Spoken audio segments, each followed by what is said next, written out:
Hey, busy business people. I am here today with another entrepreneur taking action, Chris Templeton. He created a universal tool to help you get more clarity on what's most important to you, and I'm getting the scoop today on what it is.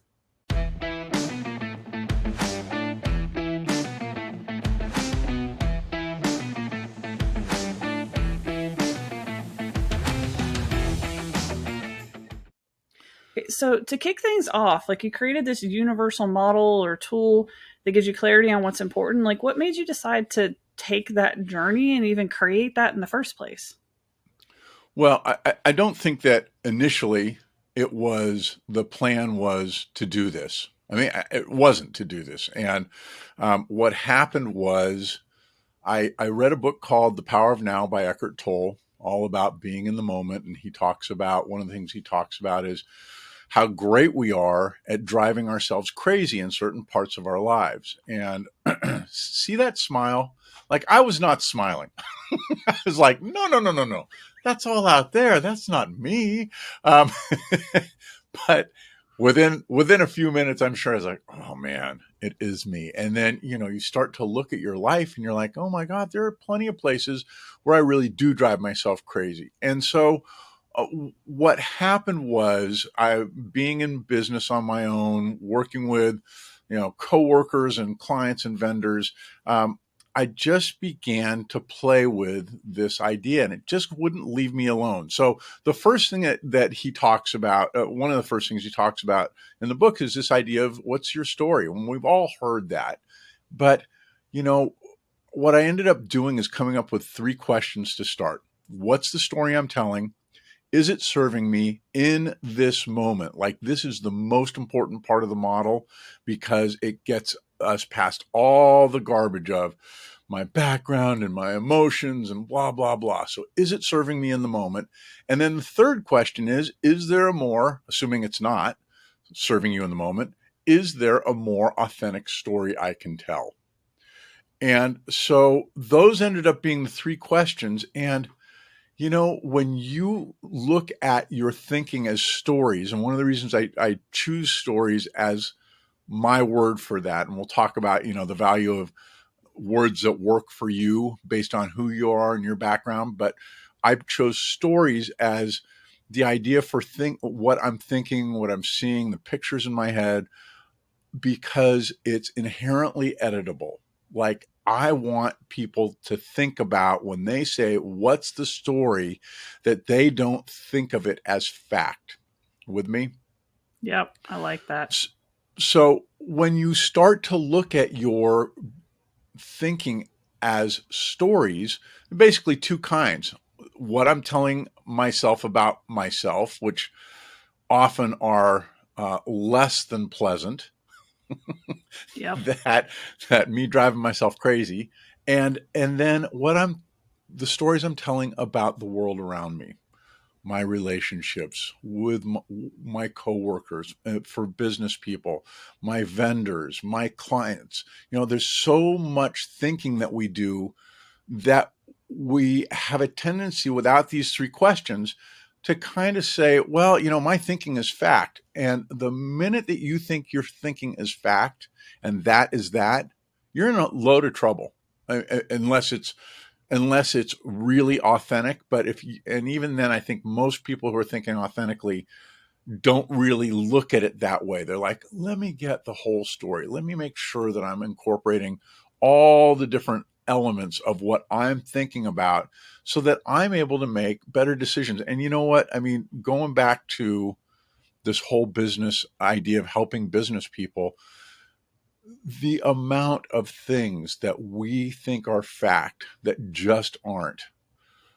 Oh, my employees, God, why don't they understand what I'm going through? Great question. Why don't they? Um, you know, this vendor misbehaved. What am I going to do about him?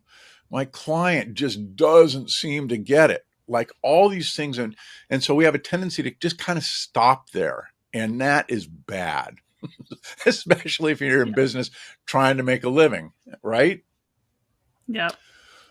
So what happens is in getting these three questions together, one of the things that occurred to me is that the second question, what's the story I'm telling is a binary question. It's either I'm sorry. The second question is this story serving me in this moment? And that's binary. It's either no, it's not, or yes, it is. So the way that I think of it is if you took a piece of paper, turned it on its side, on the top left, you wrote question one, what's the story I'm telling? Question two is it serving me in this moment? And from there, you draw a line across the paper. And then the last question, number three, is there a more authentic story I can tell? And so from my model, what my perspective is anything that's above the line, thinking stories that doesn't serve you, we call that little me land, where where where we let our cranky selves fly, and we tend to be very anything above that line tends to be very based in fear. Matter of fact, I don't think that there's any thinking above the line that isn't triggered by fear. And then below the line, love this. What do you think the opposite of fear is? Oh man. I kind of almost want to say like hope or something along those lines, but I That's don't a know if good that one. makes Well, sense or that's not. that's a good one. And I think that the one that I read in a dictionary was that the opposite of fear is curiosity. Think about the difference when we're above the line in little me land and we're fearful. Basically, what we want to do is just put it away. And think about as business people how many things we're just like, no, I'll deal with that later. I don't want to deal with that. And so when you recognize that story about whatever it is, vendor, employee, client, manager, whatever, when I look at that and say, is this serving me? And we just seem to know, we just seem to know whether it's serving us or not. It's not a question we like to answer because up above the line, like, oh, I really would prefer not to look at that. But when we look at that and go, oh my God, it's not serving me in the moment, then the question is, what do I do to bring that thinking, that story below the line into what I call authentic me land? Above the line, little me land, I'm cranky, I'm fearful. Below the line, authentic me land, where I am curious, I'm hopeful, I'm very solution oriented. One of the things that's very typical above the line is I have a problem orientation. Oh my God, you can't believe what I had to deal with today. Constantly putting out fires, constantly dealing with problems. Reminds me of something somebody told me yesterday. They said that negative energy is expensive. It's like above the line, you're paying a very heavy tax on your very limited amount of energy that you have in a day. Below the line, it's like now, you have the same amount of energy, but you're using less to accomplish your task every day so you can get more done.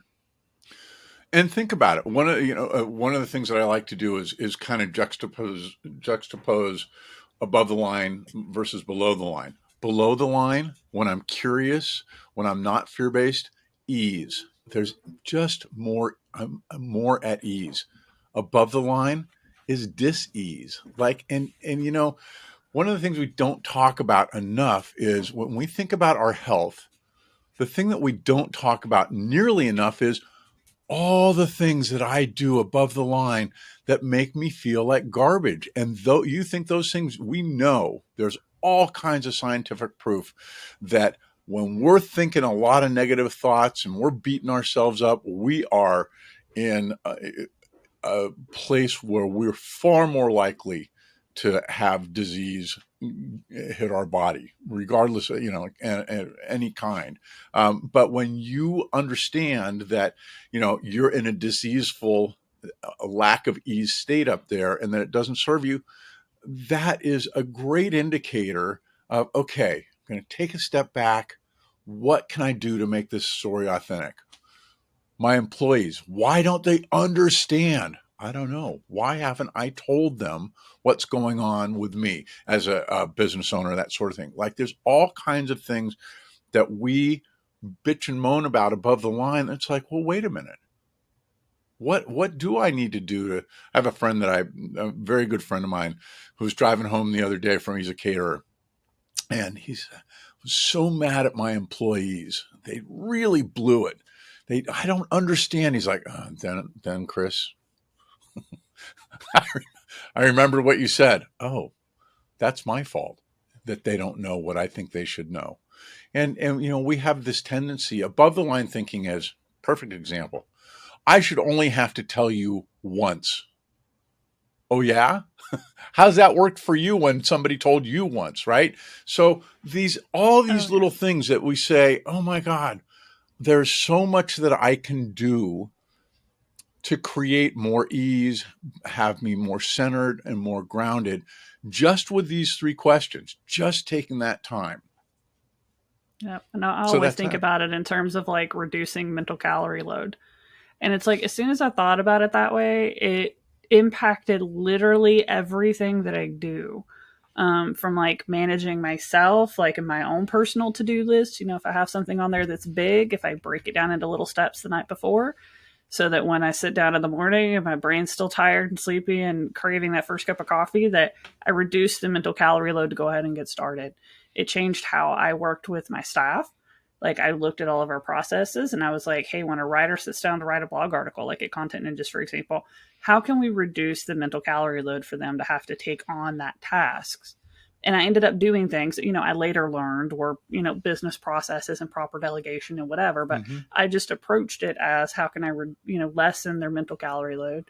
Did the same thing around my house for my kids with like chore charts and meal plans and systems for, grocery shopping because my kids are teens, pretty much adults and teens. But it's like doing those little things to reduce mental calorie load, reduce stress. It helped. So I thought about it that way.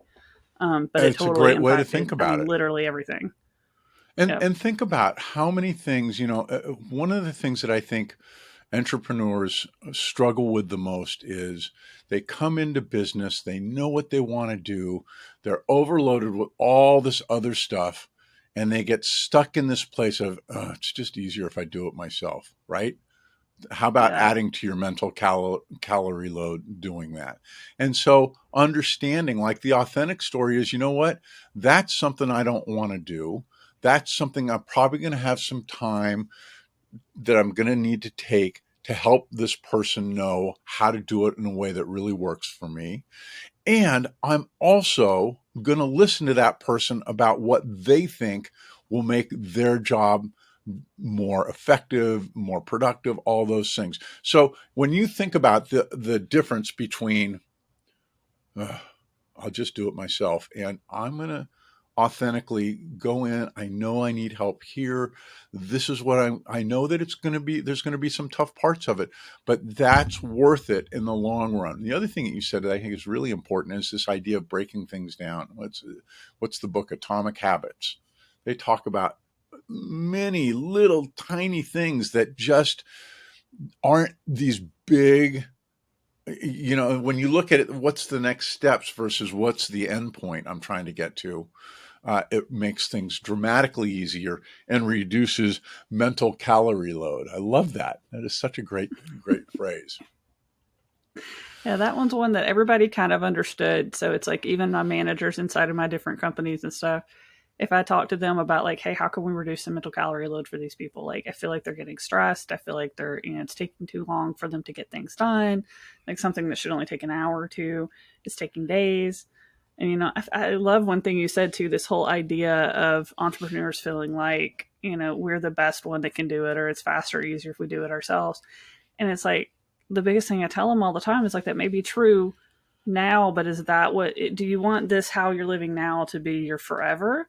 Or do you want it to change? Like eventually, if your goal is that it needs to change, you could keep putting that off. Of course you could. Why not? Put it off for as long as you can, but it's holding you back. And we like admire all of these other people, right? We always have these like other entrepreneurs that we want to be when we grow up. And if we look at them, do we really think that they're still writing their own blog articles? Do we really think that they're still scheduling their own social post? Of course not. We know they're not. We absolutely know they're not. So why do we think that if we want to be them, that that's what we have to do? And I And the found thing like, become sorry, go ahead. no, go ahead.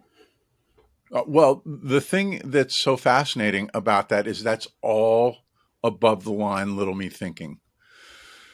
You can feel the weight of it, can't you? And when you come below the line and say, okay, this is a part of my business that I really would love to turn over to somebody who loves to do it, who's excited to do it, because I'm not. And that's okay. I think the other thing above the line thing is that we should love to do every part of our business. Oh, please. Yeah. If you think Or like that we have to grind. Like you're not a good entrepreneur if you don't yeah. work 80 hours a week and if you don't know how to do everything. And like I was talking to a guy the other day that he's teaching himself how to run like YouTube ads and Google ads. I was like, why? He goes, well, I'm going to hire somebody eventually to do it and I want to know how. Like, why? You're going to hire someone. Why do you want it? He's like, I just like learning things. And I'm like, okay, but is learning that particular thing going to help your business? Well, Well, and I'll not know how only to talk that, to them. It's like put the energy into learning how to hire, put the energy into learning how to choose the right person for the job and to making sure that you like there's so much energy that goes into that I think people don't realize. Like we kind of know it, which is why we put it off. But like we don't think about we don't have to learn how to do this thing. We can put, that same energy into learning how to hire a person, the right person, and learn how to communicate with them and work with them so they can do it the way we want. and use that as our first test of working with somebody. Explain to me how this works in a way that I can understand. I always talk about, and I've spent most of my career in online marketing, and I always say to my clients, look, I want to help you to make an informed decision. I want you to feel good about what you're doing. And man, talk about relaxing people. And the same thing goes with hiring a vendor to do something like that. So yeah, Or hiring it's an employee or and like leveling up an employee and giving them more responsibility. And I think most people, once they've done it once or twice and they've had a good experience with it, there's no going back. That's when they start really scaling. I mean, I had that same experience myself. Like I put somebody in charge over at Content Ninjas and she owned it. She stepped into that role and she was like, on day one, Christina, these are some things we need to do differently. And I'm like, okay, tell me what you need from me. Like I agree because like that was her thing. She owned it. She was going to do a better job with it than I ever would because that was all she was focused on, and she did a much better job of it than I would. Still does to this day. And there's no going back once you've done that. Then you start wanting it more and more. Like once you go, I guess, to the other side of the line in your yeah. model, it's like you just don't ever want to go back. Well, why would you? And it's not to say that you can ever be to a place where you're never going to go above the line into little me land, but you're more likely to not get as emotional about it and to get as dialed into it. And even when you are dialed into it and really struggling with something, even just knowing that I can, thinking about what I do want, even though I'm stuck in this place right now, which is okay. Like the last thing we want to do is fight that. When we kind of get okay with it, we can also have our thinking be below the line, even though our emotions are above the line. Does that make sense? So I Oh, can that be makes a really lot of sense. frustrated with somebody and still, even though I'm frustrated and struggling with it, still have my thinking below the line. Okay, I know I'm stuck right here. Like that is huge. I want to share a quote with you. My Mhm. favorite quote on the face of the planet is by a guy named Viktor Frankl. And he was a psychiatrist who went into the concentration camps during World War II, and he saw tons of people give up on life. And somehow, in the midst of the most deplorable circumstances, the worst treatment that anybody could ever expect, he was able to retain meaning in his life. As a matter of fact, the book that he wrote that's very famous is called Man's Search for Meaning. And I read this in Stephen Covey's 7 Habits of Highly Effective People years and years ago, but it just stuck with me. And it's this: between stimulus and response, there's a space. In that space is our power to choose our response. And in our response lies our growth and our freedom. And so think about when you're above the line, the space between stimulus and response is pretty much non existent. Ugh, there goes Jimmy again, doing what he does, making me crazy. Like no space between stimulus and response. Yeah, But when you basically ask the straight to question, fight, flight, or freeze, basically in those absolutely. realms. Oh, absolutely. Above the line is very, very tied in a lot of ways to fight or flight response. Absolutely. Absolutely. We'll Yeah. talk a little And I bit think about. people forget the third one when they think fight or flight, which I feel like happens to a lot of business owners. I mean, it's fight, flight, or Freeze. freeze. Hmm. And if you're in that kind of primal mindset where you're just reacting and, responding to problems and you're not being proactive, that's what's going to happen. Every time, like an email will come in, you'll just be like, you'll have that voicemail from that client. Everybody knows the one. And you're going to do one of the three. Like, that'll be that email you don't answer for 3 days Yep. and it's still sitting there and it's stressing you out. And it's just like you look at it every time you go to your inbox or you stop going to your like you kind of flee and stop checking your emails. And I Yep. mean, we've all had those. We all have Of those course. moments, which is just paralyzing. Yeah, and it's a great point. I hadn't heard freeze until just recently, like in the last month, but that's totally so much of what happens above the line. And so anyway, if you think about this idea of creating space, what's the story I'm telling? Okay, oh, there's a little space. Is it serving me in this moment? Maybe it's not. Is there a more authentic story I can tell? Even more space. So go back to your example of your person that's running content ninjas for you. When I'm above the line, I'm very fixed in my thinking. I'm very black and white, that sort of thing. So you go in, say, you know what? I really think I need somebody to handle this. And now, if I really want to nail this, and this is what you've done, is I come below the line. I'm open to learning. I'm open to the idea of not having to deal with this part of my business on a day-to-day detailed basis. And if I'm really good at it, I'm also super open to hearing what that person says. And so when you think, one of the things that I think is that business people miss a lot, and I mean, we hear it all the time, but when you think about what a primary focus for a business person is to create space below that line for everybody you work with. Doesn't mean that they won't go up above the line, but when I create a space where they trust me, they know that, one of the things that I love is accountability. People are like, oh, accountability, that's the above line version of it. But the below the line version of it is, hey, dude, I'm here to help you. I'm going to ask you questions. Some of them may make you uncomfortable, but it's all because I'm here to have this be as good for you as it can be and as good for me as it can be. What?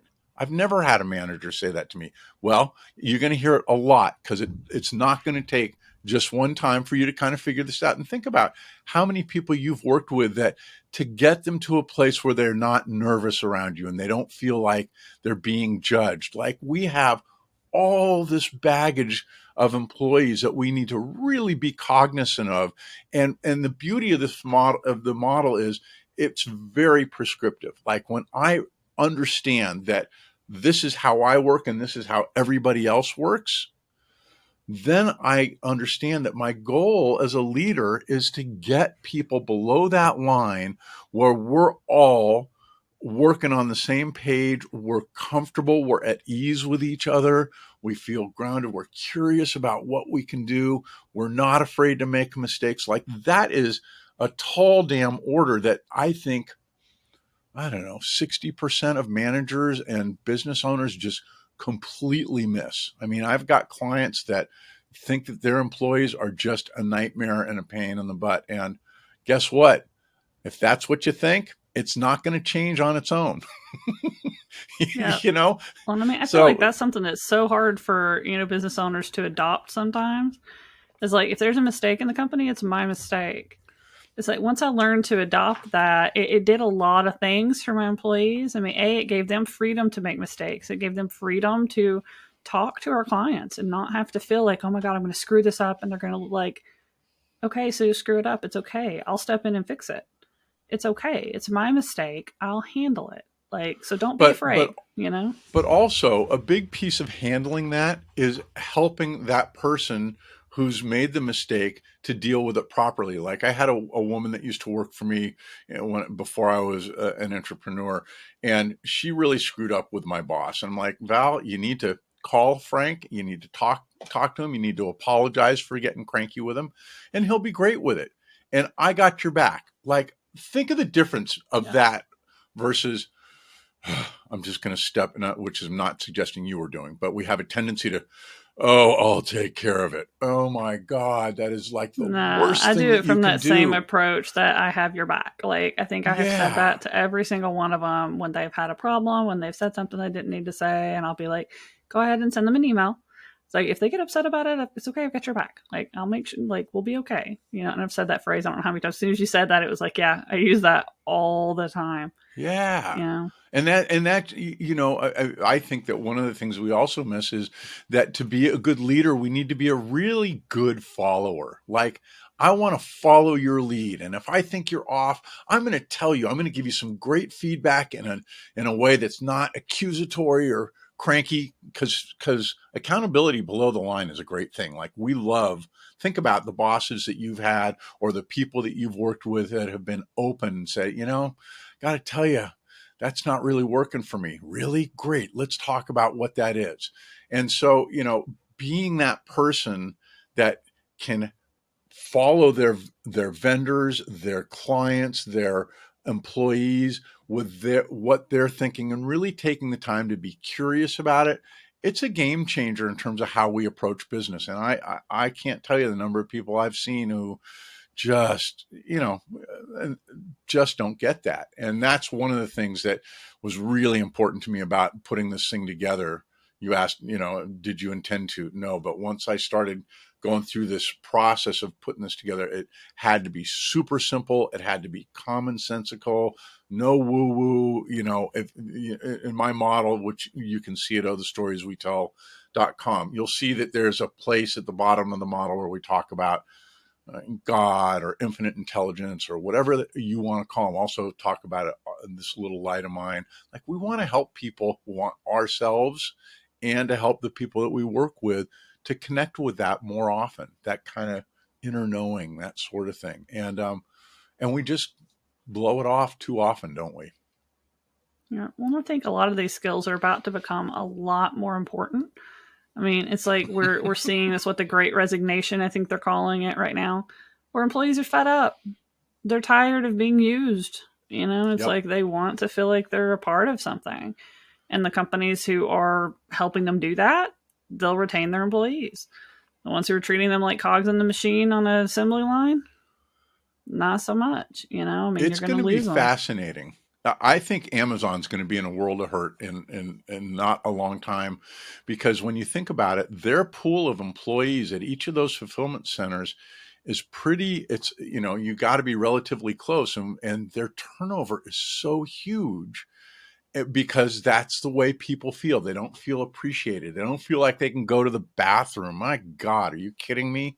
Like, there's all this stuff, and you're right on the money now more than ever, to be in a place where you run your business below the line, where you're authentic in who you are and how you deal with people. That is the most important thing that people want, especially Gen Z. I think they're the youngest ones, where they just, like, they're all about freedom. They're about quality of life. And I think going through COVID had people do a real wake up call of, oh my God, I made it through this without some work that I was used to having.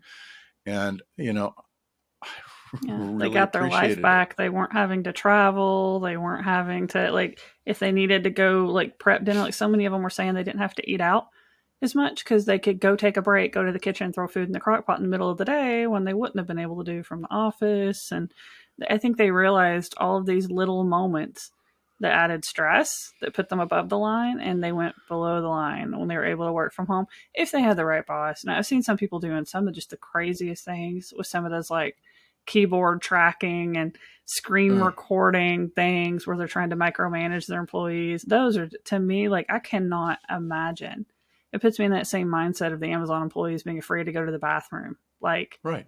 I can't even fathom if my boss was just looking at my screen at like any moment, or could turn Yep. my webcam when they wanted, or was tracking my every, like, Well, and why? Like, think who would about it. want to be that way? Why would you do it to your employees? Is there any possible way that a manager could authentically put that kind of a system into place. That is all above the line thinking. You have to have such a lack of trust. And the thing that's so amazing to me about this is that lack of trust breeds it in the rest of the company or whoever's Yep. below you.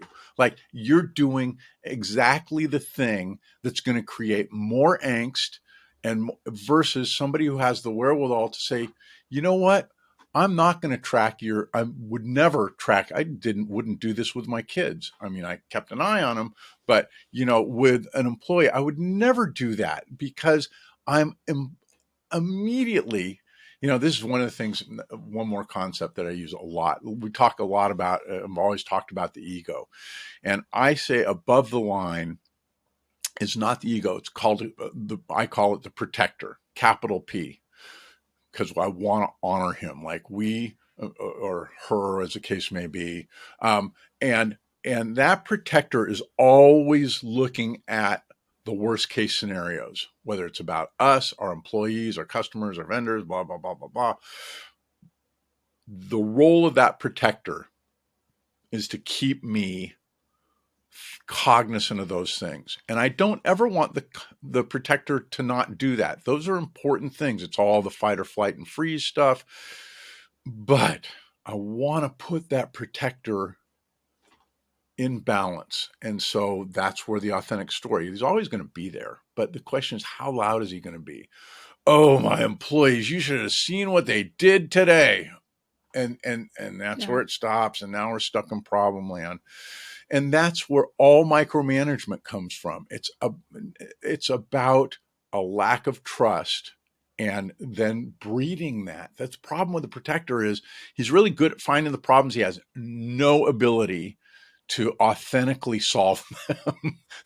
That's why you have or to stay in get its back. lane probably too and deal with the right problems. Because like when I look at the people that are so concerned about making sure their employees are like productive down to the minute and they're clocked in and they're sitting at their desk like they need to be, it's like the real problem is that you don't know how to effectively manage performance.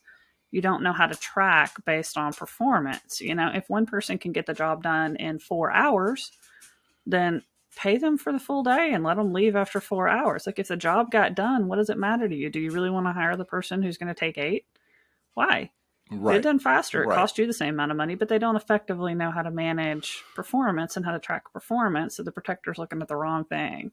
Absolutely. And that's the thing is when we start looking at what's important to us, it's not about measuring the hours. It's about the resulting product that my vendor or my employee has done. And so, yeah, it may be that I say, gee, she's working 4 hours a day and getting everything done. Maybe she needs a little bit more. And maybe Jim over there, who can't seem to get anything done in 8 hours, needs to go. One of the things that when I started my business, one of the things that I was adamant about with everybody that I brought in was I'd say, look, I'm here to support you any way I can, professionally and personally. Most of my employees or most of my people were contractors. And I don't know what that would be. But here's the deal. If you're not a fit, if I'm feeling like there's a fit problem, the first thing I'm going to do is I'm going to come to you and we're going to have a conversation about what's going on and see if we can correct it. And then the third thing that I'm going to do, if we can't correct it, is I'm going to get you out of the organization as fast as I possibly can because I don't want you unhappy. I don't want to be unhappy. And I don't want everybody that you work with to be unhappy. And I've given that, I don't know, 25, 30 times over the years. I've never had one person go, wow, what a jerk. Like everybody is like, really? So you're saying that it's more important to you to have a healthy organization than it is to just try and please everybody and keep the employees. I went through, I think my first year in 2003, we went through about 5 people that we let go very quickly. And I'm so proud of that because the people that stayed were like, oh, thank you, Chris. Thank you for doing that. Yeah. And so, I think that's something people don't realize until they've let go of that first toxic employee or that first oh, toxic client. absolutely. And you see the relief. Absolutely. Like, I mean, I had And one client even that we let go that like my whole staff almost cheered when I said, okay, it's done. They're gone. And they were like, yeah. And I mean, like the mood just, I mean, you'd have thought we had a black cloud on everybody's head in there. And the day I let that client go, they were just like, yeah, and celebrate. It was just, you don't, until you do it the first time, Well, you just don't see and it. that's the thing. I mean, understanding that it's a process of growth and that we're all kind of figuring this out together. Nobody, I guarantee you, as much as that client was a problem, nobody had any idea of how big a problem that client was until they were gone. Great learning. Yep. Like, man, you guys, we've learned. Thank you to each of you that shared your complaints about this client and why they were a problem and what we tried to do to solve it, so that so there's this authentic way of dealing with things, is that I feel good about the process that I went through to try and get them on board, and then just as good about letting them go for everybody's sake, including theirs. Like, those people that are just a problem, they need to go work with a company that's how they work. Good riddance. Thank you so much. Happy employees, happy Yep. business owner. Well, it's the same way with So clients and employees. Like, if they're not a good fit as an employee, if they're not a good fit as a client, they need to be working with somebody who is, because that person's going to care. That person's yeah, going to help them and they're going to grow. And it just, they don't need to be with you, And I and make an effort to having try and find other people I can refer to, but yep, sometimes you just have to let them go. absolutely, and it serves everybody, and so there's so much as a business owner and an entrepreneur that you can do to, but it's got to start with yourself, right? Like, there's so much that I can do to make my life more centered and more grounded, living below the line. But it starts with me. Like, if I don't have a recognition of it in myself, and that I'm the one that's driving me crazy, excuse me, it's not the employee, it's the employee's behavior, but it's my story about them. And then being able to deal with them effectively, which is a below the line story. Wait, what can I do to help Mary out to be more effective? And when I look at it that way, man, leadership is a whole different ball of wax than it is above the line, isn't it? And that's what we Yeah. want. That's what everybody's crying out for. I mean, I've heard for 40 years or more about I've heard it all my life, bad management. And, oh, blah, blah, blah. It's like, well, wait a minute. What are you doing to solve that problem? Yeah. I think there's so much power to that. And I know we've kind of hinted around a little bit, and I've kept you for like 37 minutes here. We've hinted around a little bit about what you do and who you work with. And we know that you utilize your superpowers to help entrepreneurs, and you have this tool and it helps them create a company culture. Like, do you have any final advice or tips that you'd like to share with our audience on how to, do things better as an entrepreneur? Yeah, a few things. Number one, please look at every aspect of your life as practice. Like, the take the burden off and let yourself make mistakes, let yourself grow. It's all about practice. If you frame up your thinking and your life as practice, it's going to be a whole lot easier. And if you share that with people that you work with, look, we're practicing to be better. Oh man, makes it so much easier. Recognize that your clients, your vendors, and your employees and contractors need you to help them below the line. It's never going to be an automatic thing. Don't expect that just because you said it once, everything's going to fall into place. But when you lay down kind of the structure of what you want, and that you want to really live below this line. And the beauty is, I can see it in everybody else. And the last thing I would ever do is say, oh, Jimmy, you're in little me mode. You need to knock that crap off, right? That doesn't, like, dude, are you okay?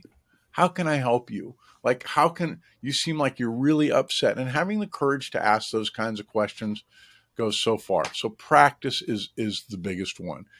As a leader, it's all about getting below that line with yourself first, and then with everybody that you work with, one at a time. Sometimes they're going to go above the line, and that's okay. you I can bring like them all of back. that. I think it's all really good advice. To kind of wrap everything up today, like tell us more about you, like who you like to work with, how you help people, and where they can find you. Well, so this is something that I started developing in 2003, believe it or not. So it's been 18 years. And I've got a website at ohthestorieswetell.com. And you can find, see the full model, which we've only kind of touched on the basics of it. You can also reach me if you are a business owner that's struggling with this and how to kind of implement it in your life. I would love to chat with you. I do sessions where I will sit down with you. We'll do a recording like this. You get the recording, you get the transcript an automated transcript of the meeting, and we'll just sit down and talk about what are the issues that are bugging you and really what I bring to the table from that standpoint. And I want to just take a step back. I'm not a therapist. I'm not a coach. I am just a guy with a model once you internalize it, you won't need me anymore. This is all about finding out that you have all the answers you need in you. You may need to go outside, but you're going to be the one that knows when it's time to go outside and get a little extra help, that sort of thing. So this model, once you've kind of incorporated it, it changes everything. It changes for me, how I parent. The relationship with my wife is just mind-bogglingly good because I'm super good at staying below the line with her, and she's now below the line with me all the time.